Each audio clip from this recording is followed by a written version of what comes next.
Hello મિત્રો, હું હરીશ સુમેશ્રા આપની સમક્ષ એક સરસ મજાનો જોક્સનો વિડીયો લઈને આવ્યો છું. તો મારો જોક્સનો વિડીયો ગમે તો મારી યુટ્યુબ ચેનલ હરીશ કે સુમેશ્રાને શેર કરજો, લાઈક કરજો અને સબસ્ક્રાઈબ કરજો. ધન્યવાદ. મિત્રો, આપણે જોઈએ છે કે એક રસ્તા ઉપર એક બેન 50-55 વર્ષના બ્યુટી પાર્લરમાંથી બહાર આવતા હતા અને રસ્તા પર ચાલતા ચાલતા જતા હતા. એવામાં એક 20 વર્ષનો થનગનતો યુવાન બાઇક ઉપર આવ્યો અને આ 50-55 વર્ષના બેન ઉપર એની નજર પડી અને સીટી મારી અને એને તો ગીત પણ ગાયું કે રબતા રબતા મેરી આંખ તુસે લડી હૈ, રબતા રબતા મેરી આંખ તુસે લડી હૈ. તો બેલા પેને પણ સરસ મજાનું ગીત ગાયું कि रबता रबता तेरी आंख मुझ में लड़ी है, तुझे क्या पता मैं तेरी मम्मी से तो 30 साल बड़ी है. रबता रबता तेरी आंख मुझसे लड़ी है, तेरी मम्मी से तो मैं 30 साल बड़ी है. મિત્રો, કાલે હું મારા મિત્રને મળવા જતો હતો. તો હું ફ્લેટમાં લિફ્ટમાં એકદમ પ્રવેશ કર્યો મેં અને એક માળા આગળ વધ્યો. ત્યાં લિફ્ટ ઊભી રહી અને એક બેન આવ્યા અને એ બેનને મેં એ કહ્યું કે ત્રીજો કે ચોથો એમ. તો બેન તો એકદમ ગુસ્સામાં થઈ ગયા કે શરમ નથી આવતી, આ તો અમારો પાડોશીનો છે એમ કે. હવે મને સારું એ સમજાણું નહીં કે એ બેન ગુસ્સામાં કેમ થઈ ગયા. કારણ કે મારો તો આશય એમને પૂછવાનો એ હતો કે ત્રીજા માળે જવું છે કે ચોથા માળે.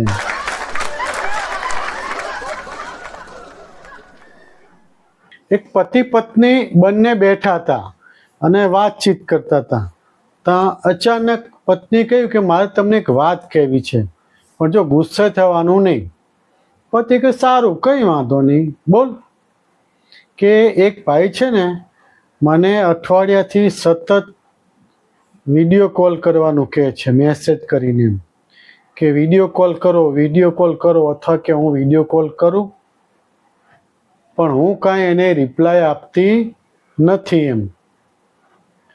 તો પેલો પતિ કે એવું છે એમ, પણ એક વખત એમ કરને તું, એક વખત. તો પત્ની કે હું એને બ્લોક કરી દઉં કે હું. પતિ કે તું એક કામ કર, તું એક વખત એને વિડીયો કોલ કરી જ દે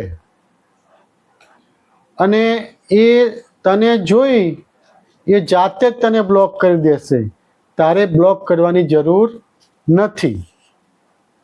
હજુ પતિદેવ 3 દિવસથી આંખ સૂજી ગઈ છે, ધીમે ધીમે ખુલે છે. બે નવા પતિ પત્ની લગ્ન કરેલા અને ફરવા ગયા એમ. ફરતા ફરતા ફરતા ફરતા પહાડો ઉપર ચડ્યા અને બેઠા હતા અને પત્નીએ કહ્યું કે હું તમને એક વાત પૂછું. પતિ કે પૂછને યાર, એકની બે પૂછ એમ. તો પત્ની કહે તમે મારામાં એવું શું જોઈતું એમ કે મારી સાથે જ લગ્ન કરે એમ. તો પતિ કે તું પહેલા તું કે એમ કે તે મારામાં શું જોઈતું કે તે મારી સાથે લગ્ન કર્યા.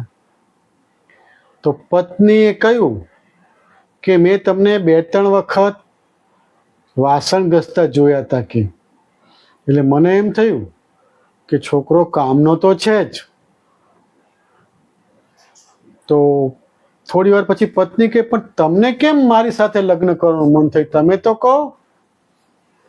તો પતિ કહે કે મને દરેક બાબતમાં રિસ્ક લેવાની આદત છે, હું રિસ્ક લેવા માંગતો હતો એમ. એક મોબાઈલની દુકાન ઉપર સરસ મજાનું બોર્ડ મારેલું હતું એમ બોર્ડ મેં જોયું તો મને ગમ્યું એમ. બોર્ડમાં એવું લખ્યું હતું કે ક્યારેય પણ ગમે એવી પરિસ્થિતિમાં તમારા પત્નીનું મોબાઈલનું રિચાર્જ અને નેટ ક્યારેય પતવા દેશો નહીં, કારણ કે ખાલી મન શૈતાનનું ઘર છે. અને પછી વાવાઝોડું પરિસ્થિતિ ક્યારે વળાંક લે એના કરતાં પત્નીઓને મોબાઈલમાં જ બીજી રાખવી જરૂરી છે. આ સંદેશ પરણેલા પતિઓના હિતમાં છે.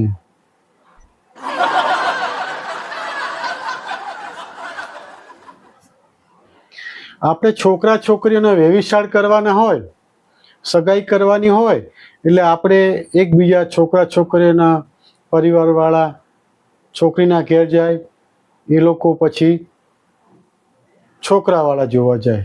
આમ એકબીજા જોવા જાય, પસંદ કરે અને પછી આગળ પ્રોસેસ થતી હોય છે. એમાં મને એક વિચાર આવ્યો એમ કે છોકરીને જોવા માટે આખું ખાનદાન 40થી 50 માણસો છોકરીને જોવા જાય છે અને પસંદ કરે છે અને લગ્ન પણ થઈ જાય છે. પછી એ એકલી છોકરી આખા ખાનદાનને જોઈ લે છે વારાફરતી, એક એકલી. મારા 2 મિત્ર છે, એક ગણપતલાલ અને એક ચંદ્રકાંતભાઈ, અને પાછા એ બંને મિત્ર પાડોશી છે, બાજુમાં રહે. અને વેકેશનનો લાભ લઈ બંને જણા ફેમિલીએ ફરવા જવાનો પ્રોગ્રામ ગોઠવ્યો એમ, અને દીવ ફરવા ગયા એમ. દીવ પાછું અમારે ગણપતલાલનું પાછું સાસરું થાય એમ. તે હોડકામાં બેઠા એમ, દરિયા કિનારે ફરવામાં એક હોડકું હતું, એમાં બેઠા એમ.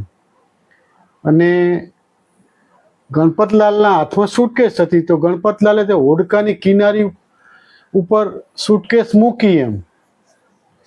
તો ચંદ્રકાંતભાઈ હોશિયાર પાછા એમ કે ગણપતભાઈ પેલી સુટકેસ છે થોડી વચમાં લઈ લો ને, કે હોડકાની કિનારી પર છે, કંઈક મોટો હલેસો આવશે તો સુટકેસ દરિયામાં પડી જશે એમ. પણ ગણપતભાઈ કંઈ ગંગાર્યું નહીં, અને કુદરતને કરવું, અને એક મોટું મોજું આવ્યું અને આખી હોડકું છે હલી ગયું એમ, અને સુટકેસ હતી એ દરિયામાં પડી ગઈ એમ. તો ચંદ્રકાંતભાઈ તાળું કે જો ગણપતલાલ, હું નહોતો કહેતો કે સુટકેસમાં વચમાં રાખો, જતી રહી ને દરિયામાં.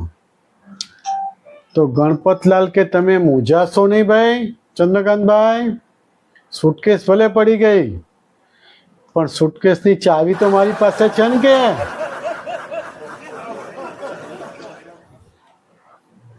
એક 3 વર્ષનું છોકરું બાલ મંદિર જાય, રોજ જાય અને આવે એમ. હું રોજ એને જોયા કરું એમ. તો એનું નામ ચિંટુ. તો મેં કહ્યું 2-3 દિવસ થયા ને ચિંટુ બાલ મંદિર નહોતો જતો એમ. તો મેં ચિંટુને પૂછ્યું એમ કે ચિંટુ તું કેમ બાલ મંદિર નથી જતો? તો ચિંટુ કે સાહેબ કાલે મારો વજન કર્યો તો કે. તો મને એમ થયું કે કાલે વજન કર્યો છે તો આજ તો મને કદાચ વેચી મારે તો કે. અમારે મગનલાલ અને એમના પત્ની એક દિવસ ફરવા નીકળ્યા.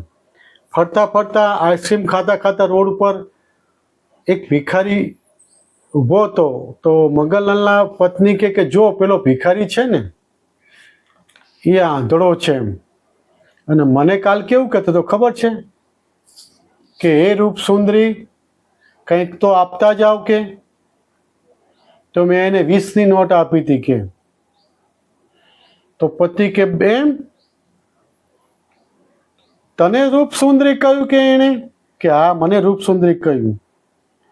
તો એ ચોક્કસ આંધળો જ છે. એ પાક્કું થઈ ગયું. હવે કાંઈ એની પરીક્ષા લેવાની જરૂર નથી.